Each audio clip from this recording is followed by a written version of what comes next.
2 of working with Phoenix and teaching him liberty. So I have done 2 sessions with him in the round pen after the video, working on establishing direction, changing direction, stopping, and then a little bit more at coming in. So we're going to go ahead and we're going to review that and see if we can get him doing it a little bit quicker and a little bit better, more confidently. And then we are going to work on starting some liberty following, okay? So I have my lunge whip, and then I also have my stock whip. So you guys are going to need your 2 long whips. And then we are going to work on stage 1 of following at liberty or tracking. And depending on how he's doing, then we might go ahead and move on to stage 2 as well. So I will explain to you guys kind of what that looks like as we go along in the video. So in stage 1 of teaching your horse to follow you at liberty, you're going to be facing them, and you're going to be using the 2 whips to kind of help channel them towards you, applying pressure from the outside by their shoulder.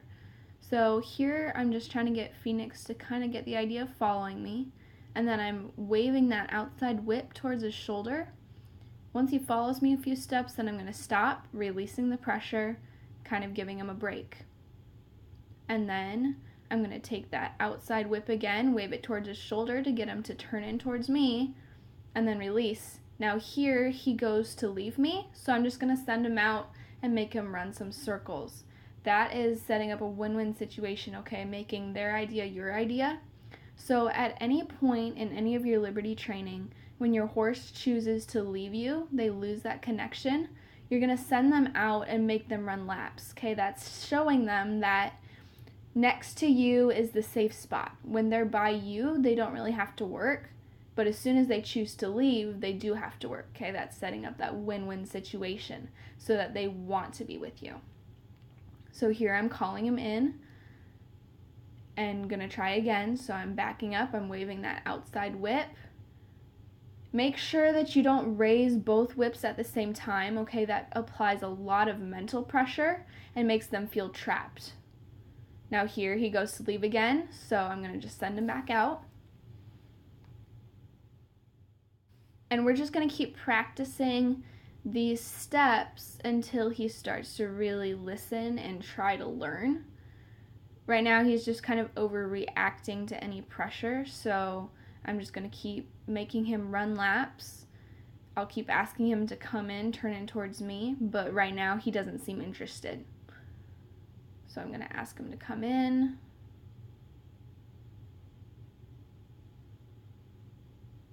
And he's not even wanting to come in to join up to me, so I'm just going to send him right back out. And it may take up to an hour of doing this, but once they start to put 2 and 2 together, they'll realize that anytime they go to leave, they have to do more work, and that will encourage them to stay with you.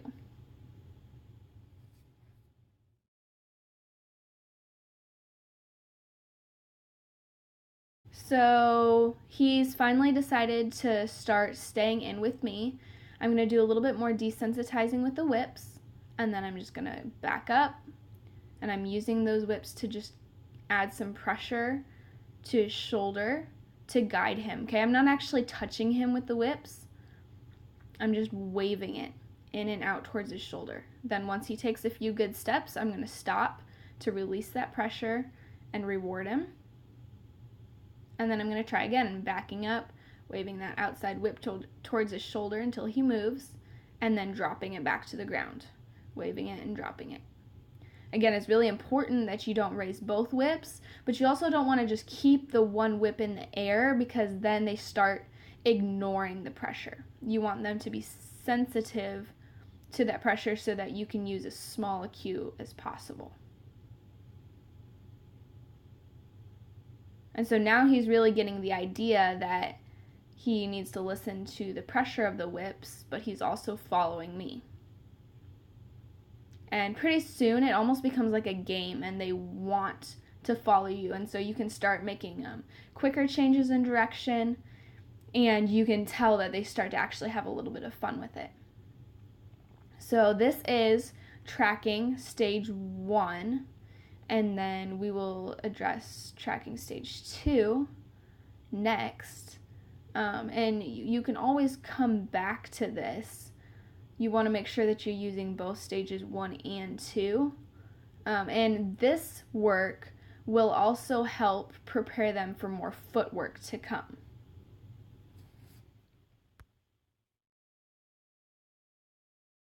Stage 2 of tracking at liberty is probably going to be a lot easier for your horse to figure out than stage 1 was. Stage 2 is where you're both walking the same direction, just like you see here.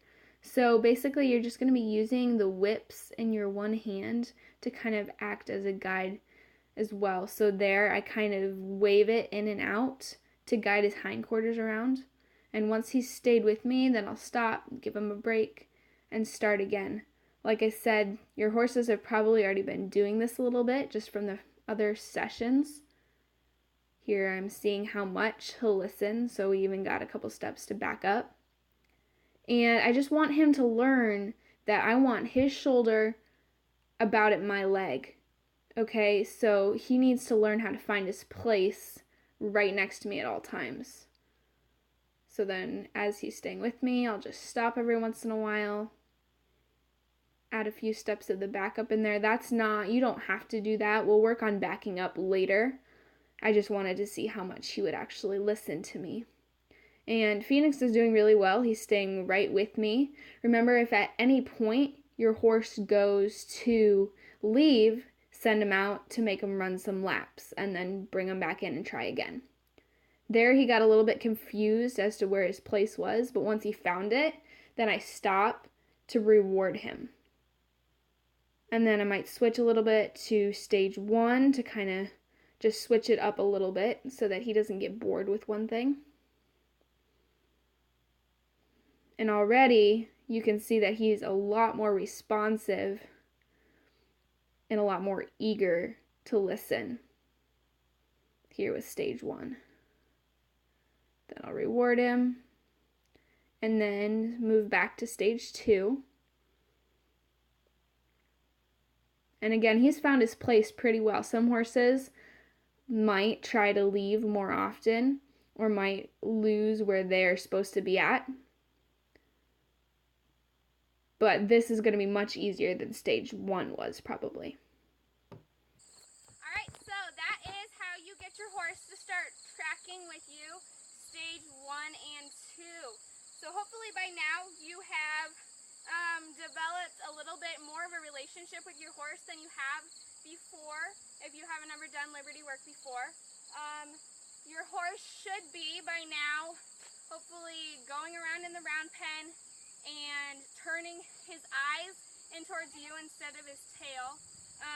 It should be switching directions, changing speeds a little bit, and then stopping and coming into you pretty consistently. And then hopefully as well you guys will keep up and practice the stage 1 and 2 of tracking and Liberty following, so that then we can move on. The next video we will talk about more feet control, so like the hindquarter yield, the forequarter yield, but really get these first 3 exercises cemented in your brain, because this is going to be the core of all of our Liberty work. So make sure your horse knows it really well, make sure you know it really well, and then we can move on from there.